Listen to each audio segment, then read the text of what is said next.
Salut à toi qui veux reprendre le contrôle de ta vie, ici c'est Zenrila et dans cette vidéo je voulais te rajouter un outil dans ta boîte à outils sur comment vivre les choses au quotidien. J'ai entendu Hal Elrod, c'est le gars qui a fait Miracle Morning sur le rituel du matin, un bouquin qui s'est énormément vendu. Et il parle de cette règle et je trouve ça très pratique, très chouette et je vais t'en parler maintenant. Ça s'appelle la règle des 5 minutes. Oui, je sais que je t'ai parlé de la règle des 5 secondes.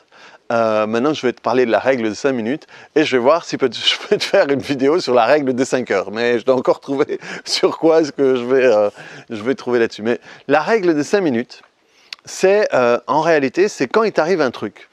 Quand il y a un truc qui ne se passe pas bien, que ce soit dans l'objectif, dans ta vie, un gros événement de ta vie ou quoi que ce soit, eh bien, tu montres en main, tu montes ta montre, tu mets ton minuteur et pendant 5 minutes, tu as le droit d'être tout le négatif que tu veux.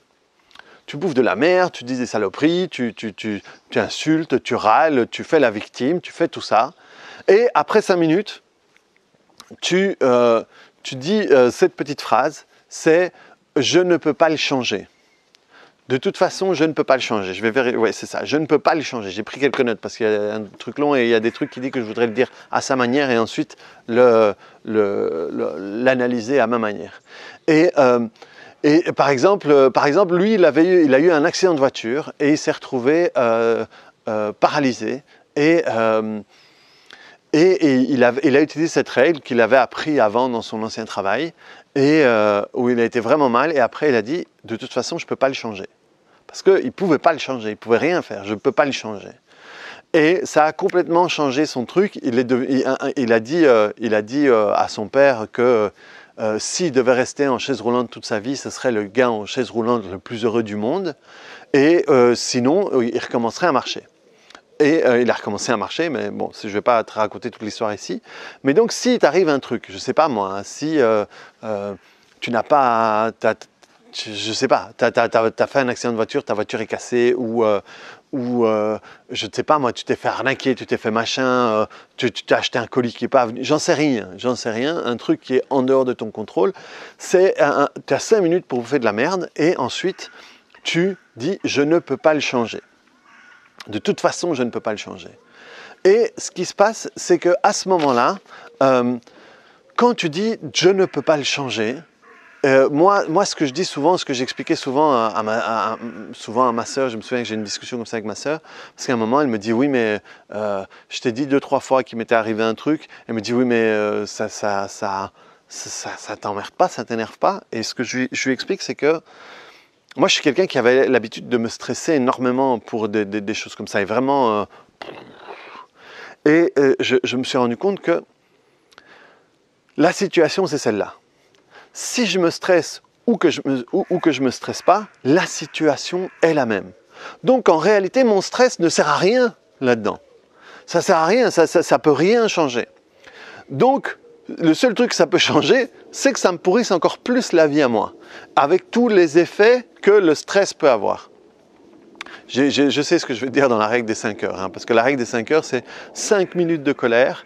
Et pendant 5 heures, ton système immunitaire, il est plus aussi efficace et tu peux choper n'importe quoi. Donc à quel point la colère a un impact sur toi. Mais donc, voilà, écoute, je digresse, je reviens, laisse tomber la règle des 5 heures. Et donc, le truc c'est que quand il dit « je ne peux pas le changer », c'est un moment de te rendre compte « ok, c'est l'état des lieux, je ne peux rien y faire, donc ça ne vaut pas la peine de me torturer par rapport à tout ça ». Et il a une manière de dire ça... oui, c'est ça. Il n'y a pas de valeur dans le fait d'espérer que ce soit différent. Ça n'a pas de sens. Et il a tout à fait raison. Ça n'a pas de valeur ajoutée que toi, tu te tortures en espérant « Ah ouais, mais si... » Ouais, voilà, quand tu as un accident, si j'avais pas tourné à cet endroit-là, si j'avais pas freiné, si j'avais pas regardé mon téléphone, si j'avais pas ci, si j'avais pas ça, en réalité, il n'y a pas de valeur ajoutée à ce que tu fasses tout ça.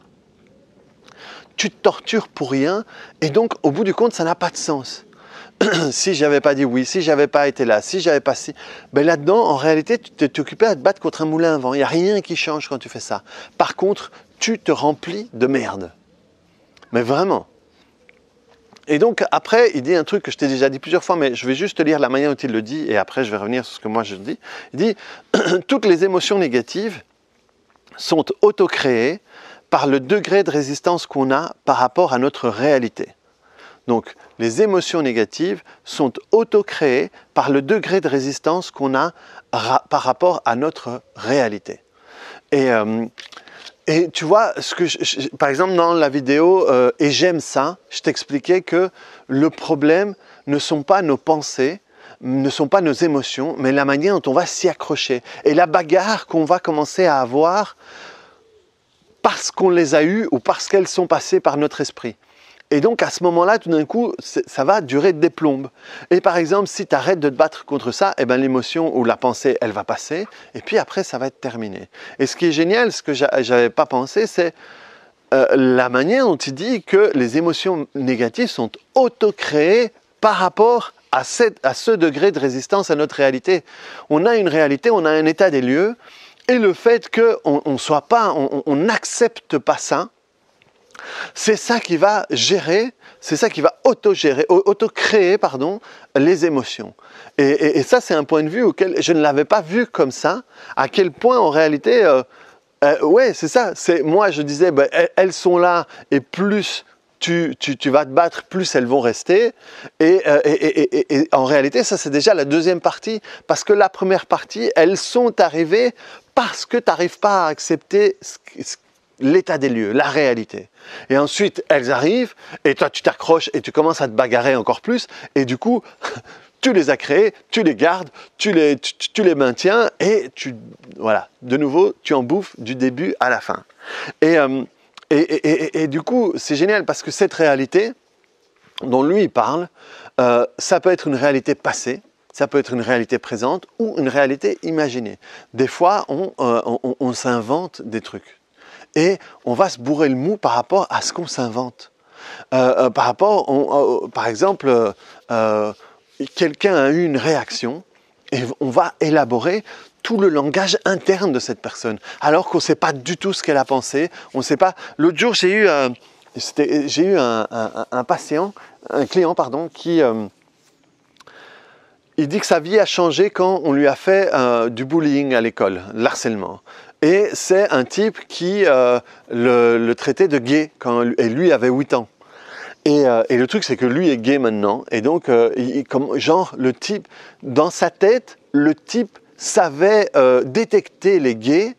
Et donc, il lui disait ça alors que lui ne le savait pas encore. Et à un moment, je lui ai fait verbaliser tout le dialogue interne que l'autre, il avait mis sur l'autre, alors que l'autre ne faisait que le regarder. Il le regardait et de temps en temps, il disait, je ne sais pas s'il disait sale pédé ou sale gay ou un truc du style. Et il n'y avait pas plus d'interaction que ça. Mais lui avait élaboré toute une histoire à l'intérieur de lui. Donc ça, c'est complètement imaginé, et pourtant, tu vas générer tout un tas d'émotions, tout un tas de trucs, tout un tas de comportements, et pour lui, tout un tas de problèmes dans la vie, parce que après, ça l'a attiré d'autres choses, vers la phobie sociale, vers les drogues, vers le côté rebelle, enfin, ça a généré tout un tas de trucs. Et donc, cette réalité, ça peut être une réalité du passé, genre, ce que je te dis souvent, la manière dont m'a traité mon père quand j'étais enfant. Et alors, je continue à me torturer alors que c'est un truc du passé qui n'est plus la réalité maintenant, parce que peut-être que mon père est mort, donc il ne me traite plus comme ça maintenant. Ça peut être la réalité du présent, comme je disais tout à l'heure, il m'arrive un truc et je ne parviens pas à l'accepter ou imaginer, comme je te l'ai dit tout à l'heure. Et je trouve ça génial, cette technique de, tu sais, dans le secteur dans lequel je me trouve, hein, il y a beaucoup de la pensée positive et tout ça, et moi j'ai même une cliente qui me dit oui, mon acupuncteur, il me dit que presque que je n'ai pas le droit de penser négativement, et l'interdit. Alors chaque fois elle me dit, tu sais, je pensais ça, elle me dit un truc négatif, mais bon, je sais que je dois pas le faire, ou je sais que j'ai pas le droit de... Comment ça, t'as pas le droit? Comment ça, tu peux pas? C'est tout d'un coup, à un moment, et ça rentre dans la bagarre que je te dis, tu as l'émotion et tu dis « Ah mais j'ai pas le droit, c'est pas bien parce que si j'ai cette émotion, ça va générer encore plus de trucs. » Et donc tu t'en veux d'avoir cette émotion parce qu'en ayant cette émotion, ça va te gérer d'autres choses. Ça c'est la prise de tête au carré. Et donc le fait de dire, j'ai 5 minutes où j'ai le droit de dire toutes les saloperies et de me positionner en victime, et c'est injuste, et machin, et tout ça, et après, ok. De toute façon, je ne peux pas le changer. Next. Qu'est-ce que je peux faire différemment? Et de nouveau, on revient sur les questions dont je t'ai parlé plusieurs fois dans la vidéo. Recommencer avec les questions positives. Et moi, ça a fait sens à plein de trucs. Hein. Plusieurs fois, je t'ai dit sans te le dire parce que j'attends quelque chose vraiment pour verbaliser ça. Je me suis retrouvé dans une situation très compliquée l'année dernière. Et à un moment, pendant 24 heures, j'étais dans le pourquoi moi, pourquoi si. Et j'ai passé 24 heures terribles. Très désagréable, très anxiogène, j'ai très peu dormi, j'avais la sensation que mon ventre était occupé à se dissoudre par les soucis et tout ça. Et à un moment, je me suis souvenu d'un exercice que j'ai été faire et ça m'a permis de faire un pas de côté. Et quand j'ai fait un pas de côté, j'ai commencé à poser les bonnes questions. J'ai dit, ok, qu'est-ce qui m'appartient dans cette partie-là? Qu'est-ce que j'ai à tirer moi dans cette partie-là? Quelle est ma répétition dans ce truc-là? Est-ce que dans le pire moment, qu'est-ce que j'ai senti? Est-ce que je l'ai déjà senti avant? Et là, j'ai commencé à, ok, quelle est ma partie à moi sur laquelle moi je peux travailler pour que ça ne revienne plus? Et à ce moment-là, je reviens sur moi, plus sur l'autre. Plus l'autre, pourquoi il m'a fait ça, pourquoi ci, pourquoi ça, mais je reviens sur moi. Et ça, en un quart d'heure, ça a transformé ma perception au point où ma femme est descendue, elle m'a regardé et mon visage avait sans doute changé parce qu'elle s'est préoccupée, elle m'a dit « ça va ?» Et je dis « oui, pourquoi ?» Parce qu'elle était surprise que tout d'un coup, je n'étais plus dans le côté préoccupé et alors, elle à un moment, elle croyait qu'il y avait peut-être un truc encore plus grave et que j'avais pété un plomb. Et donc, vraiment, je reviens vraiment là-dessus. Tu as 5 minutes pour bouffer de la merde, ensuite te rendre compte que je peux rien y changer. De toute façon, je peux rien y changer et tu peux même comprendre ça quand je te dis mon stress ne va pas changer la situation telle qu'elle est. Et ensuite, je rajouterai même une troisième étape, c'est te poser des bonnes questions. Okay, qu'est-ce que je peux faire selon la situation pour sortir de là? Ou qu'est-ce qui m'appartient pour, à ce moment-là, travailler dessus, hein, et partir sur autre chose. Et vraiment désamorcer tout ça et que ça n'ait pas un impact trop grand sur ta vie. Parfois, il y a des choses qui sont comme ça et cette guéguerre et ces émotions font que l'impact sur ta vie, c'est celle-là. Je ne suis pas en train de faire une quenelle, je ne veux pas de problème. Donc c'est... Voilà. Enfin, voilà. Vraiment... C'est des blagues personnelles, je suis désolé. Donc voilà, des fois tu as ça et tu fais un problème comme ça à cause des pensées que tu as dans ta tête. Et donc voilà, teste-le. À un moment, il t'arrive un truc, fais le test. Fais le test pendant 5 minutes. Tu dis toutes les saloperies et toutes les facilités qu'il y a à dire. Et ensuite, tu dis, de toute façon, ça ne m'appartient pas. De toute façon, je ne peux rien échanger. C'est plus ça. De toute façon, je ne peux rien échanger.